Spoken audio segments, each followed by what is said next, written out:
Hola, ¿qué tal? Buenas noches, bienvenidos acá a las 8:45 en este martes 11 de octubre del 2022. Un frío martes, ya las temperaturas han descendido en esta semana y pues bueno, preparados porque el jueves el pronóstico es de que ingrese una onda tropical del este a Guatemala y las lluvias van a continuar. Al menos ya hay una pausa en torno a las lluvias que había provocado la depresión tropical Julia, así que pues bueno, todavía mañana miércoles estará despejado.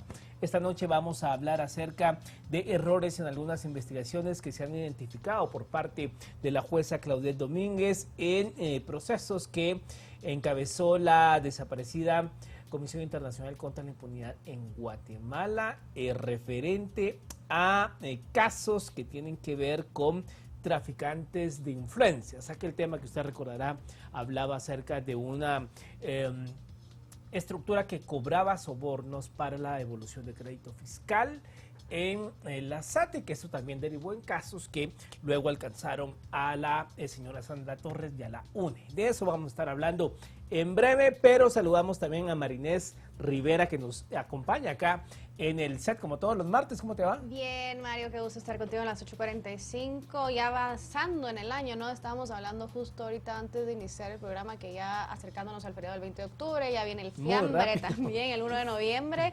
Muy rápido va volando el año y realmente ya nos quedan solo 3 meses, ¿verdad? De lo que es el 2022. Así que bueno, y como si nada, 3 años de pandemia, ¿no? 3 años bueno, de ya pandemia. se nos olvidó el COVID-19. 3 años de pandemia, entrando a un proceso electoral, todavía recuerdo, bueno, siempre lo hablamos cuando estábamos aquí en la toma de mando, ya en 2020, antes de entrar a pandemia, ha pasado el tiempo rapidísimo, todo, ¿no? Así es, así que, bueno, habrá que ver qué depara lo que resta del 2022, sin duda. Claro, porque digamos, en la práctica, bueno, lo que resta de octubre, que prácticamente son, ¿qué? 2 semanas y media. Sí. Bueno, y noviembre, porque con diciembre hay que contar los primeros, yo siempre digo que hay que contar los primeros 10, 11 días, porque ya después del 12 la gente ya nada pasa. Entra en la lógica de vacaciones. Así es. Sí. Pero bueno, ya le pusimos en contexto, vamos a entrar con nuestros invitados, nos acompaña el licenciado Will Salazar, abogado penalista, y más adelante vamos a hablar con el doctor Arkel Benítez y con el doctor Lester Castellanos sobre este tema. Muy buenas noches, licenciado Salazar, bienvenido. Muy buenas noches, muchas gracias por recibirme, a la orden. Buenas noches, licenciado Salazar, gracias por estar con nosotros. Bueno, si quiere, para arrancar con la entrevista y poniendo pues un poco en contexto a la audiencia, si usted pues nos puede recordar un poco en qué consistía este caso que vamos a estar analizando el día de hoy, un poco de detalles generales respecto al mismo. Muy bien, muchas gracias. Primero sí quisiera aclarar que el caso del día de hoy pues es un caso que atañe específicamente a un sindicato, y que las inconsistencias o debilidades en la imputación que realizara el Ministerio Público con base a investigaciones de CICIG se refieren específicamente a este imputado, no al caso completo o a la variedad de personas que se encuentran ligadas a este proceso. Este caso se da por una serie de personas que supuestamente participan en traficar influencias dentro de la Superintendencia de Administración Tributaria para lograr la devolución de crédito fiscal, y que esas influencias obviamente pues devengaban una comisión o coima que después se repartía en esta supuesta estructura criminal. En el caso que yo conozco, y que se refiere a mi cliente específicamente, a él le sindicaron del delito de lavado de dinero por supuestamente haber participado en algunas transacciones financieras con algunas personas que participaron en distribuir estas coimas o estos pagos que pues el ministerio está sosteniendo que se pagaron. El medio de investigación que soportó la imputación para mi cliente básicamente era uno, y era un informe de la extinta CICIG del 27 de octubre del 2017, firmado por un extranjero que se llamaba Vicenzo Caruso. Ese informe pues es un informe financiero en el cual se detalla la manera en que la estructura criminal supuestamente funcionaba, las coimas que se pagaban, cómo se distribuían, y obviamente hace un análisis sobre mi cliente y la imputación que se hizo hoy, o el día de ayer, perdón, que se resolvió hoy en el juzgado de mayor riesgo A. Dicho informe nosotros logramos establecer que contenía varias inconsistencias, varios errores que logramos explicarle al órgano contralor y que fueron atendidas por la jueza. Errores sobre todo en fechas, en afirmaciones de cheques que no existían, de cheques que no estaban incluidos dentro del informe de investigación de la CICIG y que por supuesto ante esas falencias del informe de investigación pues no hay otra salida más que dictar una falta de mérito, ¿verdad? Ahora bien, digamos, la investigación en torno a su defendido, que eso creo yo que es importante que usted lo aclare, que esto, digamos, no es que el caso se caiga en sí, sino que dentro del caso hay un error en el caso de su defendido. ¿Nos puede ampliar qué errores hay en el caso de la persona que usted defiende? Es correcto, por eso le aclaraba que se refería específicamente a mi cliente. Miren, el delito de lavado de dinero es un delito bastante complejo, es un delito bastante especial pues, que tiene un proceso y varias fases que son importantes establecer. No es un delito sencillo, un delito común como el robo, ¿verdad? O un hurto. Este es un delito que tiene fases, ¿verdad? La misma GAFI y la misma Corte Suprema de Justicia en varias sentencias ha establecido que este delito pues tiene fases en las cuales se participa. Está la colocación, la estratificación, la integración. Y cuando uno va a sindicar a una persona el delito de lavado de dinero, por supuesto que tiene que ubicarlo en una de esas fases. Sin embargo, el informe de la CICIG simplemente menciona que mi cliente había recibido 2 cheques por determinadas cantidades en determinada fecha. Sin embargo, no adjuntaba los cheques. Nosotros, gracias a Dios, tuvimos el tiempo de poder solicitar estados de cuenta de mi cliente para verificar si en efecto se habían recibido dichos depósitos. Y la sorpresa fue que no se encontraban dichos registros, no existían dichos cheques, no existían los depósitos realizados. Entonces, por supuesto que eso genera una debilidad en la investigación respecto a mi cliente y una oportunidad para poder defenderlo de la manera correcta. Y por supuesto que, como le repito, la jueza no tenía otra opción más que fundamentar su resolución para obtener una falta de mérito en favor a mi cliente. Licenciado Salazar, solo consultando respecto a delitos imputados a su cliente, ¿era el de lavado de dinero únicamente o habían otros delitos? Únicamente el delito de lavado de dinero. Excelente. Supuestamente, ¿quién le habría dado estos cheques lo vamos a mencionar aquí al señor Jorge Raúl Cardona Alfaro? ¿Quién le habría dado esos cheques según la tesis que se presentó en su momento y que erróneamente por eso se le vinculó a proceso? Supuestamente los cheques los había recibido del señor Cristian Álvarez Vega, que según el Ministerio Público era representante de una entidad que se denominaba Centrasa. Licenciado Salazar, y bueno, entonces ahora, digamos, ahondando un poco más en el caso, ¿verdad? El informe únicamente apoya, sostenía y ayuda a declarar esta falta de mérito en torno a su cliente. Podemos concluir también que habrá que ver qué sucede, ¿verdad?, en el resto del caso con las demás personas implicadas. Sí, miren, lo interesante de esta audiencia que fue resuelta el día de hoy es observar que lastimosamente todavía tenemos algunos resabios por ahí de la CICIG, algunas investigaciones que adolecen pues de veracidad. Es un poquito frustrante llegar y verificar esta información y recordar esas épocas, esos tiempos en los que estos informes eran prácticamente la verdad absoluta. Sin embargo, ahora que uno puede analizar mejor estos informes, que uno puede tener tiempo de verificarlos y de exponer una defensa técnica adecuada, pues los informes y las investigaciones dejan mucho que desear.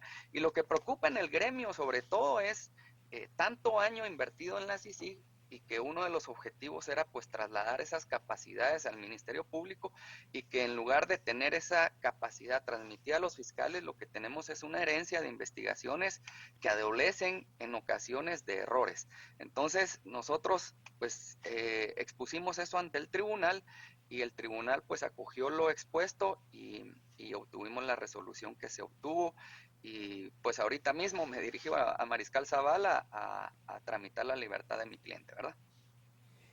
Abogado Salazar, en este caso que involucra a muchas personas, en este caso, ¿hay otro sindicado que esté, digamos, presentando, que usted sepa que está en la misma situación que su defendido, que digamos fue vinculado a proceso en base a informes o investigaciones erróneas? ¿Hay otro caso dentro de ese proceso que usted sepa? Mire, no conozco el caso de los otros procesados, pero sí le puedo hacer el siguiente análisis. La mayoría de personas, porque mi cliente tenía orden de captura desde el año 2018 y fue capturado hasta hace un par de semanas. Lo que sí le puedo decir es que el caso ha avanzado a la etapa intermedia y el Ministerio Público ya presentó pues varios actos conclusivos en contra de varios sindicados. En esos actos conclusivos, obviamente se adjunta o se soportan dichos actos conclusivos con estos informes. Entonces, yo le podría decir que si este informe forma parte del acto conclusivo contra otro sindicado, pues ese error va a poder hacerse valer, porque cuando la CICIG imputaba, pues lo hacía de manera colectiva, ¿verdad? Hay muchas personas, por ejemplo, el señor Cristian Álvarez, tengo entendido que está sindicado por lavado de dinero por haber trasladado estos cheques supuestamente a mi cliente. Entonces, en el caso de que en la imputación de él o en el acto conclusivo de él se adjunte dicho informe tal y como está, pues va a ser una oportunidad de ellos para poder señalar dicho error y poder hacer ver que el error pues tiene falencias, ¿verdad? Licenciado Salazar, digamos, analizando esto que usted nos dice, ¿verdad? Y considerando pues esos errores que ya contiene este informe, ahora qué corresponderá pues al Ministerio Público, ¿cuáles serán esos siguientes pasos a seguir? ¿Se levantará una investigación en torno pues a esto? No, el Ministerio Público lo que debe hacer y lo que creo que va a hacer pues es ampliar o verificar dichos informes y realizar una investigación más objetiva. De hecho, la jueza, de una manera muy correcta, creo yo, y muy atinada, instruyó al Ministerio Público para que verificara esos informes, para que realizara las investigaciones correspondientes, para que ahondara y aclarara esas situaciones, porque el objeto de la investigación penal es la verdad. Y lo que el Ministerio Público debe continuar haciendo es buscar esa verdad, ¿verdad? Y si hay personas inocentes, pues desligarlas, y si hay personas culpables, pues continuar el procesamiento de dichas personas. El Ministerio Público lo que debe hacer, y creo que es lo que va a hacer, es pues revisar dichos informes, y si hay necesidad de modificarlos, ampliarlos o rectificarlos, tiene la oportunidad y la etapa procesal oportuna aún de poder hacerlo, ¿verdad? Usted menciona algo importante, abogado, en cuanto a que, pues bueno, la búsqueda de la verdad es lo que tiene que tener como fin primario tanto la persecución penal como, obviamente, la administración de justicia. Sin embargo, ¿cuál es su opinión respecto? Digamos, los jueces no tienen que fallar por porras o por aclamación popular. Eso definitivamente no puede ser así. Y en todo proceso penal, en todo veredicto de un juez, pues siempre habrá gente que esté a favor y siempre habrá gente que esté en contra y habrá gente molesta y gente contenta, pero los fallos tienen que ser apegados a derecho y en base a lo que dictan las leyes. Sin embargo, digamos, hay una idea en cierta población de que hay casos a los que se les está dando carpetazo para que gente salga libre. ¿Usted qué opina de eso? Miren, los procesos penales, lastimosamente en Guatemala, pues toman su tiempo, y eso lo que permite el proceso penal, y que es tan avanzado también ya en nuestro sistema, es un sistema penal moderno, pues permite que el proceso se vaya depurando. Yo creo que todas las personas tienen el derecho a defenderse y poder depurar ese proceso, y también poder señalar los errores que se puedan cometer. Yo le diría que este no es un carpetazo, ¿verdad? Esta persona que está por salir de prisión tuvo la mala experiencia de que su primer hija nació hace 3 días mientras él guardaba prisión provisional. Entonces es una situación bien difícil para él, y siendo él inocente, a mi juicio, y así lo dice la Constitución, él es inocente hasta que no se pruebe lo contrario. Sin embargo, muchas personas lo que pretenden o lo que quisieran es ver a las personas en esa prisión preventiva, provisional, sin pensar que son seres humanos que tienen el derecho de defenderse y que tienen una verdad, y que probablemente es una verdad muy distinta a la que la CICIG en su momento, pues, afirmaba con tanta fuerza y con tanta vehemencia. Yo lo que le diría, y mi opinión, es que hay que confiar en el sistema de justicia, hay que confiar en nuestro sistema penal, hay que confiar en nuestras leyes, en nuestros jueces e incluso en nuestros fiscales, porque al final el proceso lo que permite es evidenciar la verdad, evidenciar los errores o evidenciar la culpabilidad. Entonces los fallos que dictan los jueces, pues por supuesto que son impugnables, pero sobre todo se deben de acatar y se deben de respetar. Licenciado Salazar, ya acercándonos al final y para escuchar, digamos, sus conclusiones y mensaje final en torno a esto, usted ya mencionaba en un inicio lo frustrante, pues que también ha sido para el gremio, ¿verdad?, ver este tipo de falencias en algunos casos, ¿verdad?, de informes en los que se sustentan el caso, digamos, ¿cuál sería su mensaje final y conclusiones respecto a esto? Mire, el único mensaje es que creo que tanto abogados, defensores como fiscales y jueces, pues debemos de seguir velando porque nuestro sistema judicial funcione. Todos sabemos que es un sistema complicado, es un sistema difícil, pero se puede litigar, se puede sentir uno abogado en esa sala de audiencia sin tener que esperar un favor de un fiscal o el favor de un juez. Uno tiene que litigar con la ley en la mano y sobre todo con la verdad, y yo creo que eso va a permitir que nuestro sistema pues vaya avanzando y que este tipo de casos con los que todavía tenemos cierta mora, llamémosle así, se vayan dilucidando, se vayan aclarando y que por supuesto la justicia llegue a donde tenga que llegar. Entonces no nos queda otra como abogados que somos que seguir trabajando y seguir buscando esa verdad y en defensa de nuestros clientes, por supuesto, y del sistema en el cual trabajamos. Y su defendido sale esta noche de Mariscal Zavala, abogado.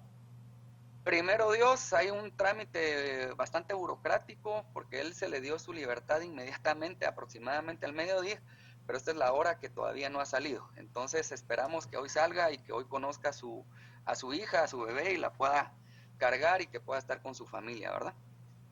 Gracias, abogado. Feliz noche. Esperamos contar con usted en una próxima ocasión. Nos vemos. Feliz noche. A la orden. Buenas noches. Hasta Adiós. pronto. Bueno, hay un caso entonces en donde, pues al final, eso es lo que persigue la justicia, ¿no? Eso. En que se esclarezcan las cuestiones, se busque y se encuentre la verdad y, pues bueno, que nadie que sea inocente permanezca privado del derecho tan sagrado como es la libertad, ¿no? Así es, Mario. Yo creo que hay que resaltar lo que lo que dijo el abogado licenciado Salazar, un poco respecto a que ellos pues al final pueden litigar dentro del sistema de justicia. Realmente su trabajo es buscar pues esa verdad y nosotros también como ciudadanos pues en la medida de lo posible ir confiando en nuestro sistema de justicia siempre y cuando pues también hay que buscar esa verdad sin duda alguna para clientes, ¿no? Como este que sin duda alguna ahora ya saldrá en libertad, podrá conocer a su hija como ya lo mencionaba él ahorita, ¿verdad? Por supuesto. Bueno, se suman a esta plática el doctor Arkel Benítez, analista en temas legales y políticos, y el doctor Lester Castellanos, relator contra la tortura, para hablar de este caso. Muy buenas noches, bienvenidos.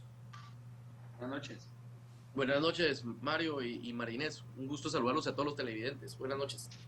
Buenas noches a ambos, qué gusto tenerlos con nosotros. Doctor Castellanos, quizás para arrancar con usted, bueno, ya ahorita estábamos platicando con el licenciado Salazar, que es el abogado del imputado. ¿Cuál es su análisis en torno a lo que escucha el abogado del caso, sobre todo después de pues, escuchar un poco el análisis anterior? Bueno, pues yo primero que nada quisiera remarcar de que la posición del abogado es muy correcta, muy ética. Su disertamiento el día de hoy y la aclaración que le hace a la población y al medio de comunicación, pues se mira que está conforme a derecho y que lo hizo en base precisamente al litigio, al expertise, a la experiencia, al estudio del derecho, y no lo hizo por cuestiones políticas, como mucha gente piensa que estos casos también tienen un tinte de eso, ¿verdad? De ideología, de política, de coyuntura, de cooptación del Estado y demás. Yo creo que ha sido muy claro él, creo que los argumentos también que nos ha demostrado han sido claros. Por supuesto, habría que estar ahí en el proceso penal y en la audiencia para determinar exactamente qué fue lo que sucedió, pero en términos generales creo yo que es lo que sucede y es lo que seguirá sucediendo en estos casos, porque no es el primero que yo he visto, no es el primero que yo he juzgado, no es el primero que yo también he diligenciado como relator contra la tortura en todo el sistema penal pues, del organismo judicial y del Ministerio Público. Hay muchas deficiencias y creo yo que esos casos desde el 2015 para acá los vamos a ir viendo, y ya se han visto varios que se van a seguir cayendo, y que ese era el motivo o la circunstancia por la cual no avanzaban. Creo que ahorita la historia, el tiempo, da la razón a muchos que hablamos de esto en aquel 2015 o 2014, desde esa época, en donde mencionábamos que estos casos estaban mal construidos, que efectivamente lo que él decía, que había un análisis financiero por parte de un investigador de CICIG, cuando esa situación sabemos que para cada lavado de dinero el análisis o la alerta tiene que venir directamente también de la Superintendencia de Bancos, o más directamente de la Superintendencia de Verificación Especial, IBE. Sin eso no puede haber un dictamen. Él es el órgano especializado de esa institución para hacer eso. Entonces yo creo que vamos a ir viendo cómo se va a ir cayendo esta situación. Vamos a ir viendo también cómo se cae ese mito de que eran los abogados defensores los que no dejaban que el proceso avanzara, sino era todo lo contrario. Era precisamente las antiguas autoridades del Ministerio Público y de las ciertas fiscalías, de ciertos fiscales, que no querían que los casos avanzaran porque sabían que su plataforma fáctica de los hechos y de las pruebas específicas no estaba bien fundamentada, y por eso no dejaban que llegaran a temas de debate o de audiencias intermedias. En este caso es una audiencia de primera declaración de falta de mérito. Entonces será esa situación que vamos a ir viendo día a día.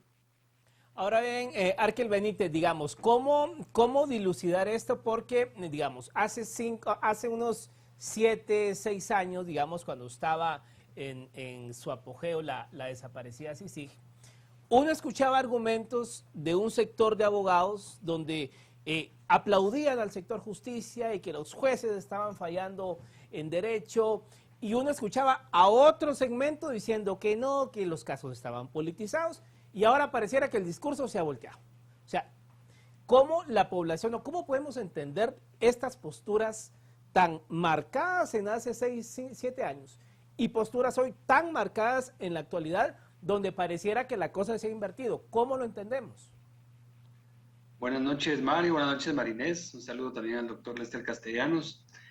Yo la verdad es que no podría, me sería difícil nombrar abogado a alguien que haya estado aplaudiendo el hecho de creer que la justicia y el Estado de Derecho deben sacrificarse en el altar de la lucha contra la corrupción. Para empezar, no sé qué tipo de abogados serían esos, los que estaban, digamos, vociferando a favor de que omitiésemos 200 años de conquistas jurídicas, de garantías específicas, constitucionales y de derechos humanos. En todo caso, puedo entender que políticamente o mediáticamente pudo haber cierta polarización respecto de los temas, pero yo creo que el Estado de Guatemala hoy está empezando a reparar y a entender que cualquier causa, cualquier lucha es legítima siempre y cuando se funde en el Estado de Derecho, en las garantías constitucionales que tanto ha costado conseguir, en jurisprudencia abundante que hay de la Corte de Constitucionalidad sobre las mismas, porque sin ello, Mario, definitivamente no podríamos darle o acreditarle título alguno a cualquier persona que haya pasado por las aulas universitarias. Y no me queda la menor duda de que probablemente algunos abogados sin conocimiento, y lo tenemos que decir, y para ello hay que revisar los procesos recientes de gente que se mete a querer ser magistrados a la Corte de Constitucionalidad, que ni siquiera pueden juntar su expediente, ni siquiera saben hacer un acta de legalización notarial para presentar requisitos formales dentro de su expediente. Hay un déficit de formación jurídica en este país y no me cabe la menor duda de que hayan habido abogados en su momento vociferando a favor de sacrificar las garantías a toda costa. Yo creo que hoy, y coincido con el análisis del doctor Lester Castellanos, es realmente esperanzador escuchar un análisis de un abogado fundado en la ética, con la ley en la mano, que va a ir a sacar a su cliente ahorita a la medianoche para que su cliente vaya a conocer a su bebé recién nacida, porque se le está haciendo justicia en un proceso. Yo creo que a eso nos deberíamos de sumar el gremio completo de abogados y notarios de este país, porque creo que de eso se trata la justicia. Aquí no podemos nosotros avalar ilegalidades, vicios dentro de los procesos, porque eso, al final de cuentas, una garantía violentada dentro de un proceso penal es el riesgo inminente de que esa garantía pueda violentarse en cualquier otro proceso penal. Y por eso tenemos que estar vigilantes, la sociedad civil y los abogados especialmente, para que este tipo de situaciones no vuelvan a ocurrir. Creo yo de que aquí hay fundamentos serios en muchos de los juicios que estamos empezando a ver, en donde lamentablemente por X o Y circunstancias, no quisiera entrar y contaminar, digamos, la entrevista con aspectos ideológicos, pero no sabemos qué circunstancias pudieran ser en este momento, dejémoslo en el plano de la ignorancia. Quisiera que fuera eso, no quisiera que fuera otra cosa más seria. En el plano de la ignorancia, pensar que muchos procedimientos se van a estar cayendo a lo largo de las siguientes semanas o meses por aspectos tan claros y tan fundamentales, por requisitos que no se previeron. Y eso, Mario, ojo, que el Código Procesal Penal no es tan formalista como el Código Procesal Civil y Mercantil, en donde el rito probatorio y el culto a la norma es un derecho positivista, que sí lo conocemos los abogados. El proceso penal es más laxo y es antiformalista por naturaleza, es de discusión, de contradicción, de análisis. Las reglas por las cuales se hace la valoración de las pruebas es distinta al régimen civil. Y aún así hay una serie de situaciones procesales que están en entredicho porque no se cumplieron los mínimos que en el proceso penal, que no son tan exigentes, los mínimos para desarrollar ciertos medios de investigación, para perfeccionarlos en el tiempo y que pudieran convertirse en pruebas, que pudieran de alguna manera sustentar hipótesis acusatorias que estamos viendo que se están cayendo. Llamarle carpetazo, y con eso termino brevemente mi primera exposición, llamarle carpetazo y lo puedo entender, digamos, desde la lógica, digamos, del clamor que puede haber entre la población, llamarle carpetazo al cierre de un proceso en realidad es insultar la inteligencia, digamos, de los juzgadores. El artículo 11 bis del Código Procesal Penal habla de la motivación de las sentencias, y ahí sí yo estaría de acuerdo. Una resolución que no tenga una motivación y una fundamentación, Mario, que lo establece el artículo 11 bis del Código Procesal Penal, y que de alguna manera cierre en favor de alguien un proceso o en perjuicio de alguien más, a eso le podríamos llamar carpetazo. Pero si hay un análisis judicial, una motivación, un análisis profundo que se plasma en las resoluciones, yo creo que ahí lo que hay que hacer es instar a que las partes que consideran que tienen un agravio puedan recurrir ante una instancia superior, ahí están los medios de impugnación, para que finalmente se dilucide. La falta de mérito es una figura procesal establecida dentro del Código Procesal Penal, e incluso da la posibilidad de que el Ministerio Público todavía pueda investigar y pueda llegar con la jueza o el juez a decirle, mire, encontramos más indicios, queremos replantear el caso. Entonces, creo que no, yo no le diría que hay un carpetazo acá, lo que hay, creo yo, es un buen inventario de garantías jurisdiccionales que se están empezando a cumplir, y eso yo lo veo plausible. Doctor Castellanos, ya, bueno, el licenciado Salazar mencionaba que pues ver, ¿verdad?, este tipo de casos sustentado en informes como estos, ¿verdad?, incluso pues ha sido para el gremio bastante frustrante pues ver casos armados así, digamos. ¿Cómo ve usted el escenario a futuro en otros casos? Ya lo mencionaba un poco el licenciado, el doctor Benítez también, de que casos pues puedan seguir cayendo de esta forma en los siguientes meses, digamos. ¿Podemos esperar que existan o ocurran anomalías similares en otros casos pues, de la extinta CICIG?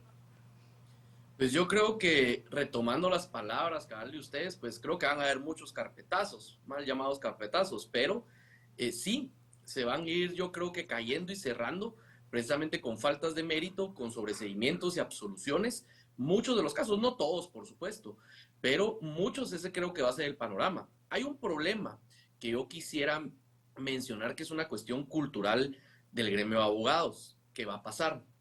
Una generación casi completa de nuevos abogados, que es la generación más joven tal vez, fue criada o fue educada y fue formada bajo esta sensación de la justicia desde el 2015 para acá. Y entonces ahí es donde viene lo que decía el licenciado, el doctor Benítez, que efectivamente va a haber mucho, como por parte de los abogados, mal formación, porque van a creer que la justicia era así como en el 2015 para acá. Y cuando nosotros que tenemos más años de graduados, que ya tenemos una profesión ya, pues digamos, a la mitad de nuestra carrera profesional, sabemos que eso no era así. Y no funcionaba así, y nunca tuvo que haber funcionado así, ni va a poder funcionar ni prosperar así. Pero hay muchos jóvenes abogados recién graduados que así fueron formados, y bajo esos principios distorsionados de justicia, de debido proceso, y de lo que ellos quisieron implementar, como de lo que decían, ¿verdad? Que aquí no es la presunción de inocencia, para mí son presuntamente más culpables, dijo el excomisionado Velázquez en algún momento. Bajo esos criterios fue formada una generación de abogados. Entonces es como cuando a uno lo crían en cierta religión, ¿no? O lo forman en cierta religión. Uno ya no se la puede quitar de la cabeza tan fácilmente. Entonces, no porque la religión sea mala, pues cada quien es un ejemplo nada más académico. Pero entonces esa formación de Torquemada, prácticamente, o de un derecho penal del enemigo, de ese lawfare que ahora estamos viendo que es una costumbre ya para litigar en los medios de comunicación, en redes sociales, en hacer presión a los jueces, va a costar mucho que se recupere el gremio de abogados, y eso va a tener muchas incidencias en las universidades. Y las universidades, pues por ejemplo, como la San Carlos, está sufriendo un gran percance con el cierre de la universidad, porque bueno, es de todo sabido, pero nadie lo quiere decir, de que prácticamente no se están recibiendo clases. ¿Qué tipo de formación se va a llevar? La pandemia también fue un problema, porque estas clases virtuales, que si bien es cierto ayudan en ciertas cosas, en otras cosas forman deficiencia. Entonces, ese es el problema que yo estoy viendo. Vamos a ver mucho más cierres de procesos que se van a caer, que están mal investigados. Se dijo desde el 2015, hubo voces disidentes de esa situación. Hay abogados, como decían ahí ustedes, decía Mario, de que había abogados que aplaudían esto. ¿Pero qué abogados? Como decía el doctor Benítez. Tal vez abogados que nunca litigaron, porque yo no miro, yo podría decir nombres aquí, pues, pero no lo vamos a decir por respeto a los colegas, por ética, que son los que más activos están políticamente o polarizando a la sociedad en redes sociales, pero ellos no defienden a ningún sindicado de estos casos. Y han habido otros casos. Está el caso del chiclero que le dio tuberculosis en la cárcel y terminó muriéndose, y efectivamente era inocente, y los hijos terminaron en una casa hogar porque no tenía cómo mantenerlos. Del diputado Barquín, que le inyectaron penicilina y lo mataron dentro de la cárcel por orden de juez. Los fiscales, no solo es aquí los jueces, los fiscales tienen que tener una gran responsabilidad ética y en el objetivismo del 108 del Código Procesal Penal para ejercer el poder punitivo del Estado. Entonces, ¿qué pasa si después de 7, 8 años se cae, por ejemplo, uno de estos casos emblemáticos de la Exisico, de la antigua FESI?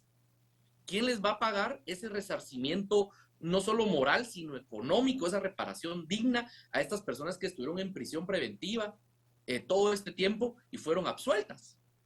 Digamos, el caso Ixpisa es otro caso, donde estuvieron 4 años las enfermeras en prisión preventiva y todos fueron absueltos en tribunal de sentencia. Entonces, por supuesto van a condenar, los derechos humanos van a condenar al Estado de Guatemala, porque el único violador de derechos humanos es el Estado de Guatemala, pero deberían de perder sus trabajos los fiscales que investigaron esos casos, que pidieron las órdenes de aprehensión y demás, ¿verdad? Entonces, sí vamos a ver muchísimos más de estos casos que posiblemente se van a ir cerrando y van a depender de las circunstancias. No todos, por supuesto, va a depender de las pruebas y de cómo fue investigado esto, pero yo sí miro un patrón y un hábito de una deficiencia intelectiva por parte de los exfuncionarios de CICIG y de los exfuncionarios de la antigua FESI y de otras fiscalías que todavía siguen funcionando dentro del Ministerio Público.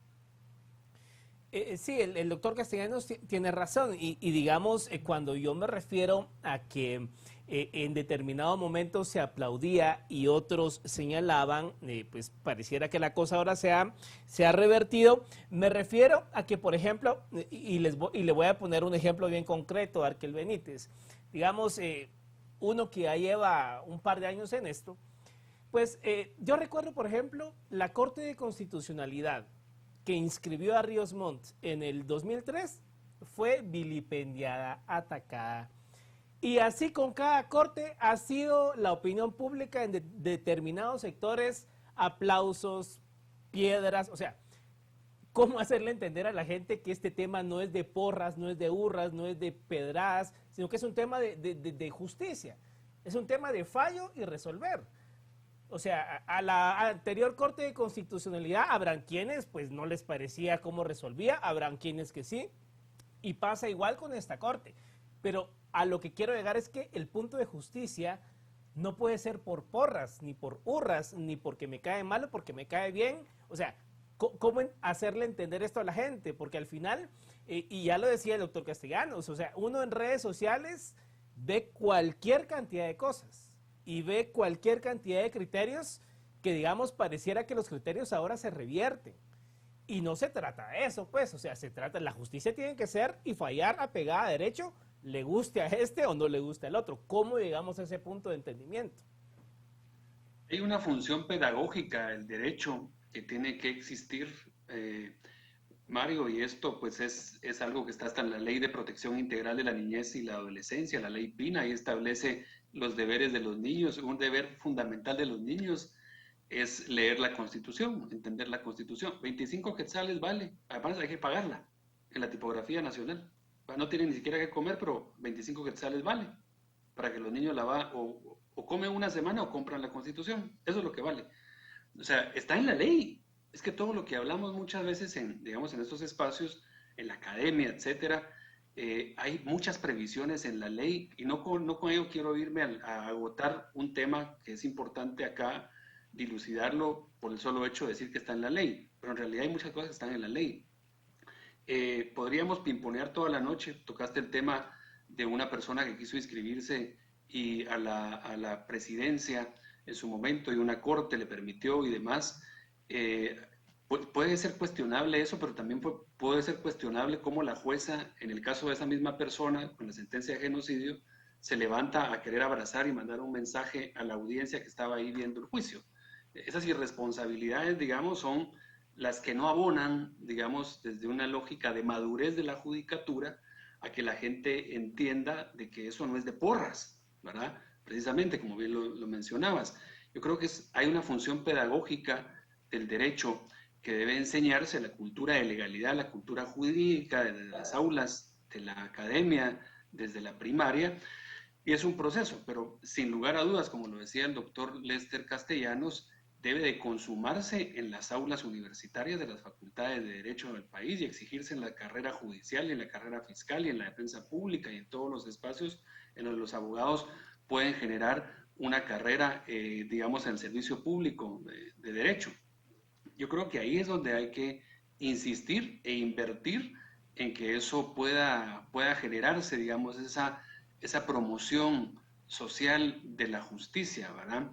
Guatemala, por ejemplo, no tiene un Ministerio de Justicia que pudiera ayudar un poco a llegar, digamos, a la promoción del acceso a la justicia. Ese es un tema que se puede discutir en otra ocasión, pero a mí me parece que, y coincido, lamentablemente hay un desentendimiento de la norma. Lo hemos dicho en otras ocasiones, el país tiene anemia porque no hay que comer, y tiene anomia porque no hay un culto de respeto a la norma. Entonces eso le pasa factura al final. Es una mezcla muy dura, ¿verdad? Un país con hambre y un país que no tiene una cultura de legalidad, pues pasan muchas cosas lamentables, muchos reveses, digamos, para el desarrollo del país.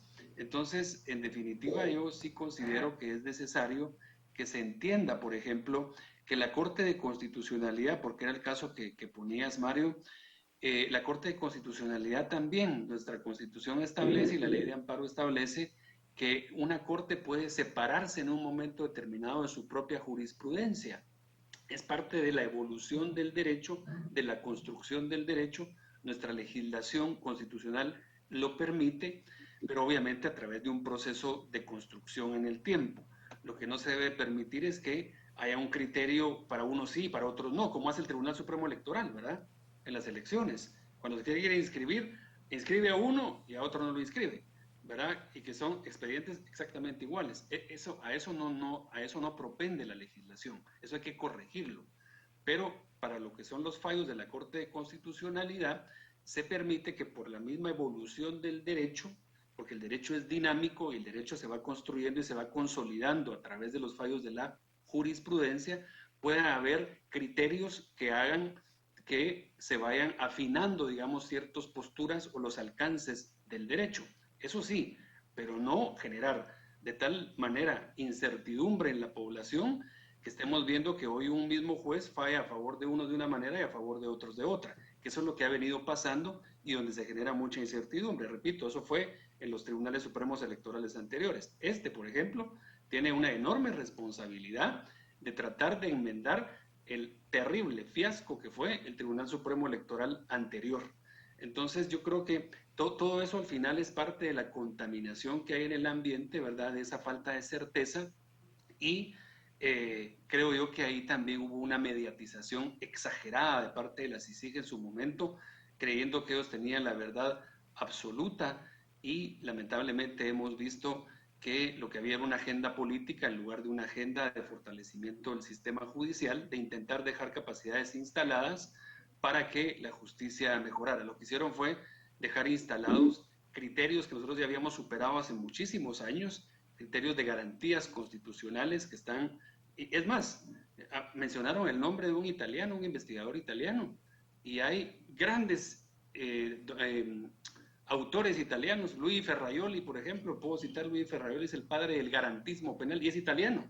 Tal vez este investigador italiano debe haber leído a su compatriota para poder entender el sistema de garantías del mundo occidental, de la civilización, de cómo ha avanzado en la protección de las garantías fundamentales y de los derechos humanos de las personas para poder conseguir un sistema que efectivamente logre generar esa certeza de que cuando alguien es culpable, todo el peso de la ley, y cuando alguien es inocente, la inmediata, pronta finalización del proceso a su favor para poder gozar de la plena libertad que merece, porque un proceso penal con todas las garantías ha encontrado que esa persona es inocente.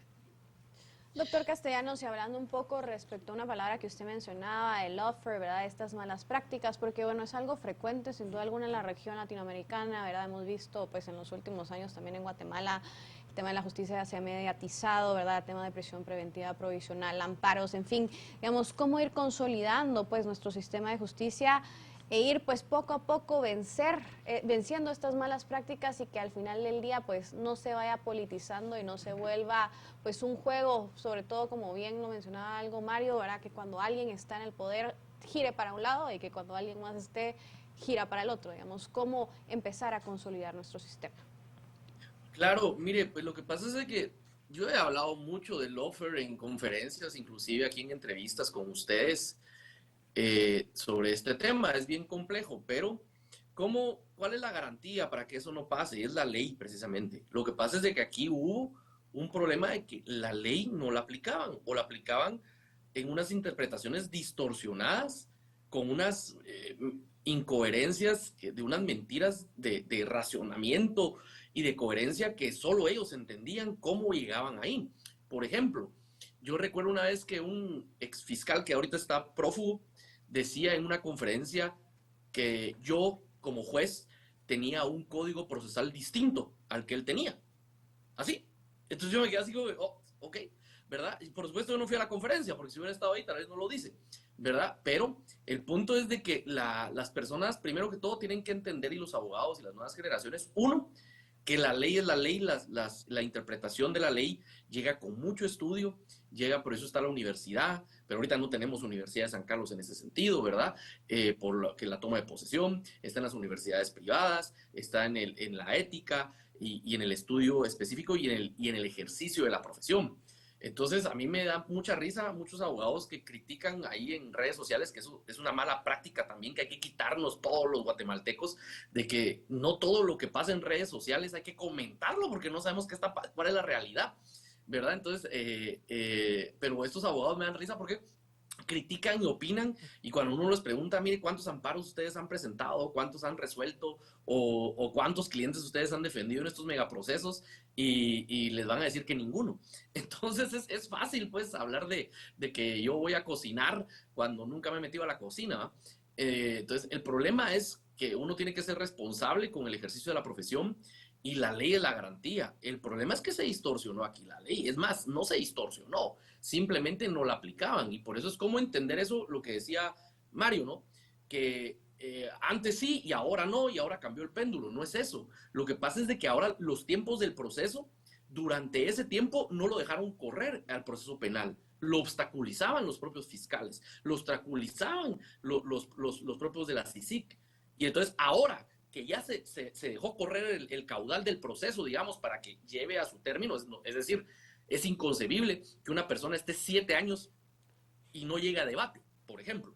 Entonces, es inconcebible. Entonces, no dejaron correr el caudal del río, digámoslo, ¿no? Entonces, no dejaron que el proceso avanzara, porque sabían que se iba a caer, se iba a desbocar. Entonces, por eso es que tienen la sensación ahora, Mario, de que ahorita esta situación cambió. No, simplemente quitaron el dique de la represa y dejaron correr el proceso. ¿Y qué fue lo que pasó? Destaparon la olla de grillos y se da una situación de que el proceso empieza a depurarse. Nunca dejaron que los jueces llegaran o sea, eso es lo que evitaban, que el juez llegara a tomar la decisión final del caso, cuando lo pudieron haber hecho años antes, en el primer año de investigación, en el segundo año de investigación, a lo sumo. Pero no lo dejaron hacerlos porque sabían de que precisamente, independientemente del juez que fuera, iba a pasar esta situación en la mayoría de los casos. Otro tipo de cuestiones, hay que focalizar el estudio. ¿En qué procesos se está dando esta situación que se están cayendo? No se están cayendo todos los procesos de la Torre de Tribunales, no se están cayendo los procesos de Oriente, los procesos de Occidente, los procesos de Costa Sur, de Petén, no. Se están cayendo ciertos procesos, como por ejemplo los procesos que estaban focalizados en los juzgados de mayor riesgo, en los procesos que miraba la Fiscalía contra la corrupción, la Fiscalía Especial contra la Impunidad y demás. Y ahora las nuevas administraciones de estas fiscalías y las nuevas administraciones de estos juzgados, pues les toca resolver esta situación. Algunos han cambiado, otros no. En tanto en los órganos jurisdiccionales como en el Ministerio Público, en esos fiscales, en los personajes que actúan dentro de las carpetas, ¿no? Entonces, ahora les toca precisamente ver esa situación, pero ahora están dejando que el caudal corra del proceso y por lo tanto ya están tomando las decisiones finales de los procesos que eran una crónica o una muerte anunciada, siempre lo hemos dicho, en los cuales los procesos ahora se están, aparentemente se mira como que se estuvieran cayendo o como bien decían ustedes, estuvieran dando un carpetazo. Simplemente están llegando a la conclusión lógica y a la conclusión de la ciencia del derecho a la cual tenían que llegar desde un inicio, pero nunca dejaron que los tiempos de los procesos corrieran. Y por eso es que la sensación ahora es esa, aunado a que la gente, en general el guatemalteco, los engañaron. Y entonces a uno, cualquier persona que lo engañen a uno es más fácil decir no, negar eso y decir a mí no me engañaron, y, o sea, decir yo fui un tonto útil, a mí me engañaron, que aceptarlo casi nadie lo va a hacer. O por lo menos van a guardar silencio, porque a nadie le gusta decir, a mí me engañaron, ¿verdad? Yo levanto la mano, yo corrijo, errar es de humanos y de sabios es rectificar. Eso lo va a ver usted en muy pocas personas, son almas muy nobles las que pueden realizar ese tipo de actos de constricción. Entonces, el tema aquí es que eso es lo que ha sucedido. Entonces, ¿cuál es la garantía? Simplemente seguir haciendo el trabajo que están haciendo los fiscales, seguir creyendo en la institucionalidad del Ministerio Público, en la forma en que se está haciendo, seguir creyendo en los jueces. Por ejemplo, hoy podemos ver que ustedes hablan de la jueza Claudette Domínguez, que emitió este fallo del licenciado Salazar de su cliente, y creo que es un fallo que precisamente conforme a derecho, una jueza de mayor riesgo, de las que estaban desde el 2015 para la fecha. Entonces, no podemos decir que ahorita estamos en un péndulo, sino que ahorita están corriendo los procesos. La orden de aprehensión desde el 2018, dijo el licenciado Salazar, y hasta ahorita lo aprendieron y hasta ahorita lleva proceso. Y quiere decir que el pobre señor que estaba detenido, ahorita, que lo detuvieron hace unas semanas, ni sabía de su orden de aprehensión, si no, no estuvieran campante y habiendo tenido pues su hija y demás. Entonces yo creo que se va a ver este tipo de cuestiones y la forma de hacerlo es con la ley en la mano, tal y como lo hizo el abogado Salazar en este caso. Bueno, pues muchas gracias a ambos por haber estado con nosotros. Se nos agotó el tiempo. Tengan una excelente noche. Muchísimas gracias. Feliz noche. Feliz noche. Nos vemos. Gracias. Adiós, mucho gusto. Adiós. Bueno, Marinés, lo importante es entender de que nadie es perfecto ni nadie es infalible. Y el tema de justicia no tiene que ver con porras y hurras. Es apegado a derecho. Y los errores que se tengan que enmendar, pues que se enmenden, ¿no? Porque enmienden, porque al final... pues está en juego, yo siempre lo he dicho, el derecho humano a la libertad es un derecho sagradísimo, ¿no? Sí, no, de esto pues dependemos todos, sin duda alguna. Yo creo que a todos nos conviene que el sistema de justicia vaya bien, que funcione bien, que las resoluciones sean pegadas a derecho y a ley, ¿verdad? Para el desarrollo incluso del país. Así que sin duda alguna, pues buenas noticias, incluso ver avances en casos como estos.